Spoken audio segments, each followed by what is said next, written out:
Hello, everyone. Let's get into this. I'm just going to read. I wrote down some excerpts, some little passages from the Gnostic scriptures. I think it's Yeshua or Jesus, believed to be Jesus. Could be anyone, but I think it's Jesus. That is the idea. These words are from Jesus, from the Gnostic scriptures. I have like maybe 10 different passages written down here. So we'll read a few of them. They're kind of almost philosophical or sort of Buddhist, sort of Hindu. They're very, some people believe that it was taken out of the Bible. Who knows? You never really know with history and such, right? Unless you spend an entire lifetime like looking into it, the history, right? Anyway, so I'm going to read some passages here, and yeah, it's believed to be Jesus from the Gnostic scriptures. So here we go. Whoever discovers what these sayings mean will not taste death. Very cool. I would say that's kind of a yogi philosophy because they believe that certain yogis, once they're high enough level, they never really, they don't die. Essentially, they kind of they stay alive forever. Essentially, like they ascend to a certain level where their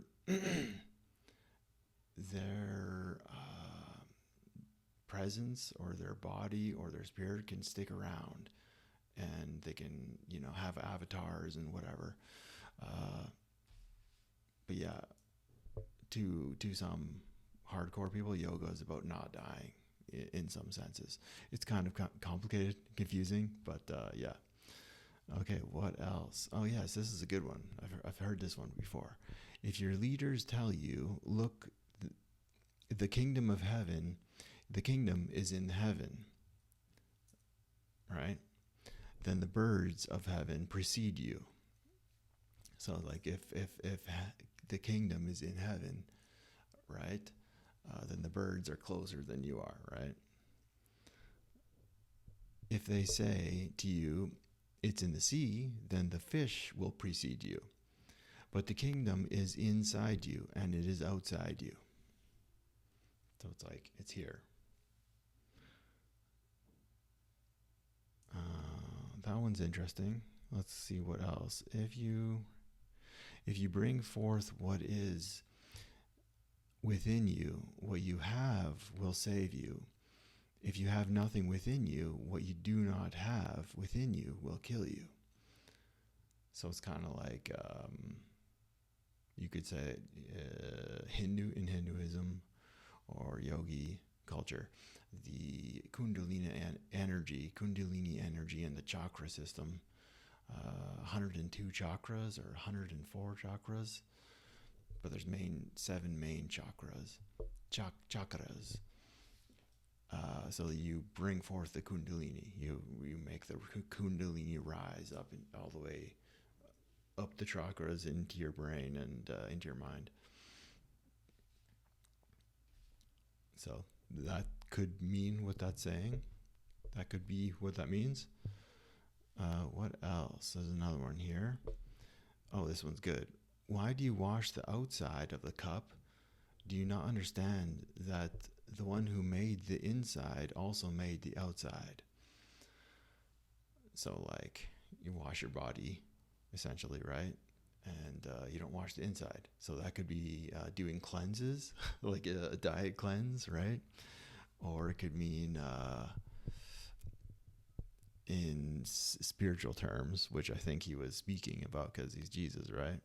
So in spiritual terms, washing the inside, when in yoga, they do that. There's a practice called Nadi Shuddhi, or there's a bunch of different terms for it. But you plug one nostril and you breathe in, and then you plug the other one, and you do that for 15 minutes or more or less. And that's one of the breathing techniques you can do to clear out the energy nadi. So there's like it's like blood vessels kind of, but for your energy. So, like they say there's 72,000 energy nadi lines. So, and also the main chakras, they're connected. The nadi and the chakra system is it's all connected. The chakras are like the energy hubs or wheels, and then the nadis are like the veins that come out. Anyway, it's a pretty intricate system, and in the yogic system, they actually named all 72,000. There might actually be double 72,000. I think it's 72,000 on the right, or maybe it's either double 72,000 or it's 30 whatever. Anyway, like half on this side, half on that side. Anyway, so yeah, you clean a lot of the yogic systems practices. Breathing techniques are clearing out kind of stale energies in your chakras and in your nadis, so that it's like bathing the inside, really. Very important, very important. Another way you can kind of clean the system is just taking a cold shower. Just water, the energy in water, or something in it, the water, it pulls off kind of some of the negative energy, which is cool. So in yoga, they always say like take a shower before you meditate or do yoga, to kind of clean your system before you go and clean your system even more or whatever, right? It's pretty cool. All right, are there any other ones? There's a few more. The heavens and earth will roll up in your presence, and you who live from the living one will not see death. That's pretty intense. Look to the living one as long as you live, or you may die and try to see the living one, and you will not be able to see. Very cool. No one will announce, look, here it is, or look, there it is. The Father's kingdom is spread out upon the earth, and people do not see it. Whew, that one is amazing. Like,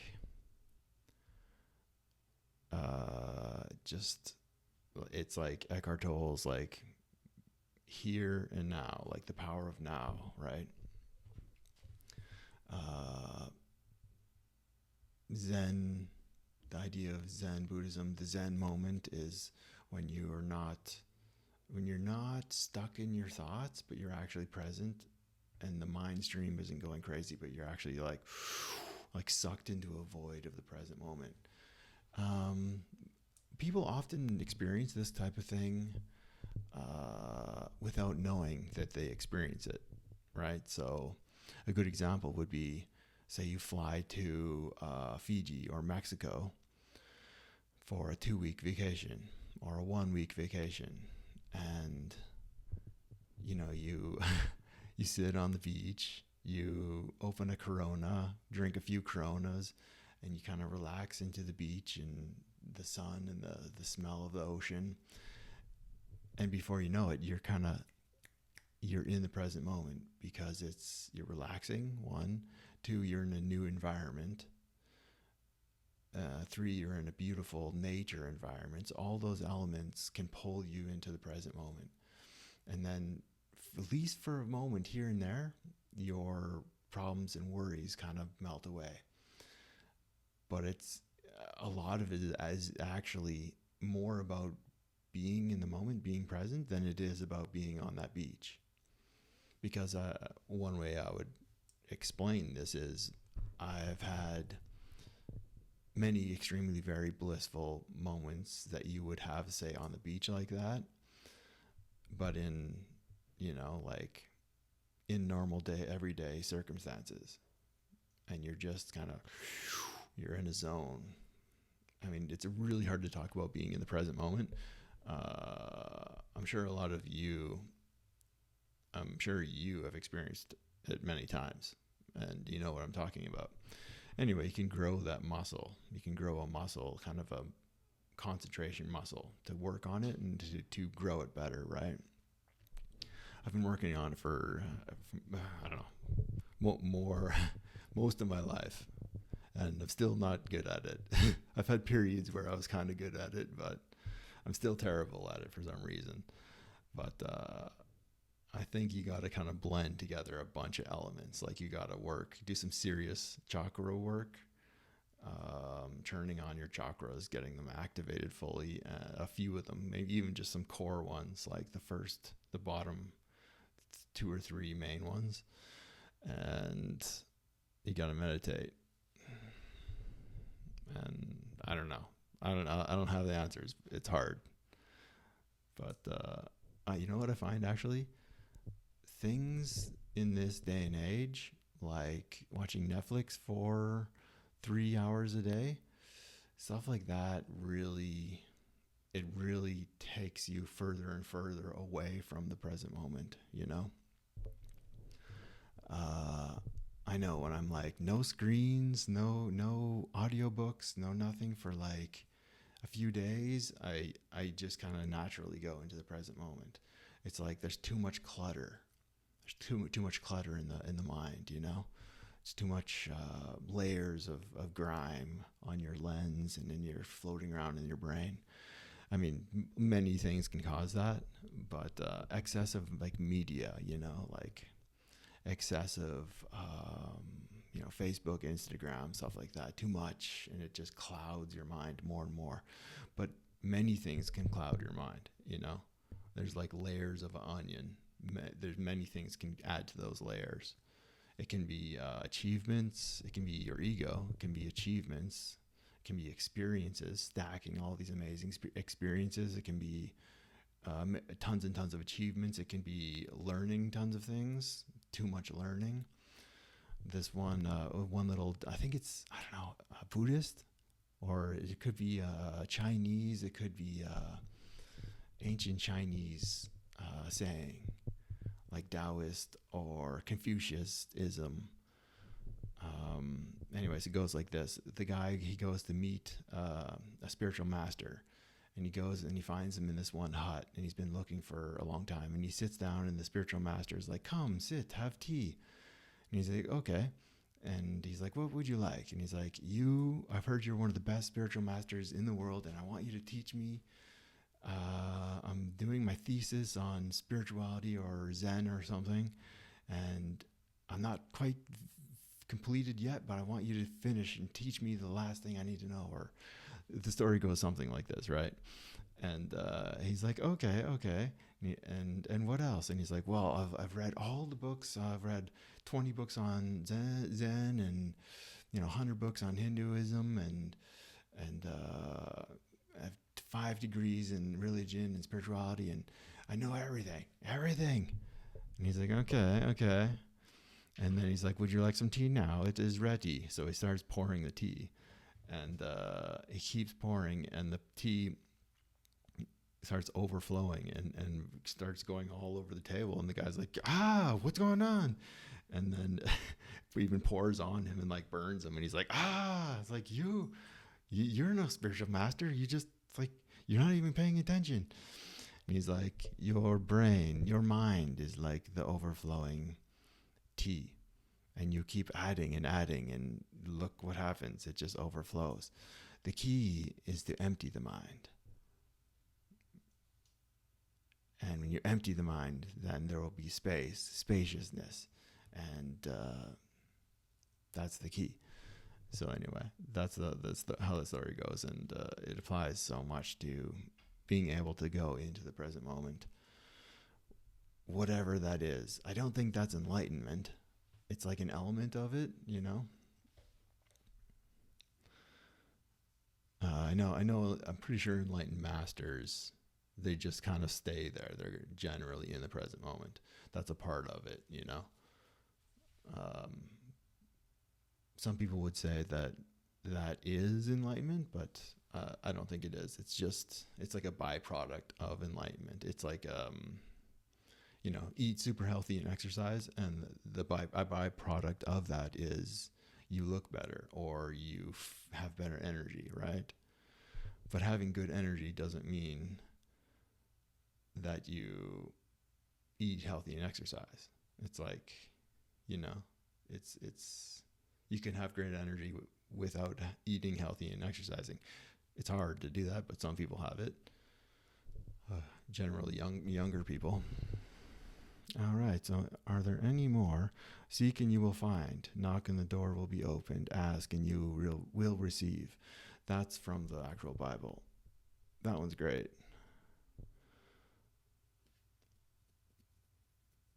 The Father's kingdom is like a woman who was carrying a jar of meal. While she was walking along the distant road, the handle of the jar broke, and the meal spilled behind her along the road. She did not know it. She noticed no problem. When she reached her house, she put the jar down and found it empty. Now, I've read that several times over the last 25 years, and just maybe not 25, maybe like 24. Anyway, it makes sense now that I'm studying Hinduism and yogi culture. So at least I think it does. I could be completely wrong about what that actually means. So here's what my interpretation, and that is that everyone's given like a package of prana, like a certain amount of prana, and you spend the prana. It's like life force energy, right? You spend it, and certain ways that you spend it, it burns faster, right? And then other ways that you spend it, it burns slower. And then there's certain things you can do to like supercharge it or like make it grow so that you have more and you can spend more. And they say that Gandhi, he spent prana like he was a billionaire with prana. He just spent tons and tons and tons, but for some reason it didn't burn him out, maybe it did, I don't know, but he recharged it. It's it's a tricky thing. Anyway, when you're out of it, you die. You're done. So it has a certain amount, and when you spend it, you run out, and then you die. But if you're not paying attention to your energy and at all, there's like so many intricate systems, and even like different bodies, like the energy bodies inside. If you don't pay attention to it at all, it's ticking. The time is ticking. It's running out. People just say, "Oh, it's just your health," but or your biological age or the age of your organs, But that's one layer of probably 7. It's like you have 7 different bodies, right? The physical body is just one of the bodies. There's several in there, complete whole systems. It's very fascinating. But if you don't pay attention to it, you're not working with it. We're not working with the prana and charging it up, and yeah. So the meal, like it was probably a grain of some sort of spilling out of a jar. It's prana. I mean, that I could be wrong. So let's wrap it up there, and like and subscribe if you enjoyed this at all, and I look forward to more. Check out one of these playlists, and yeah, have a good one.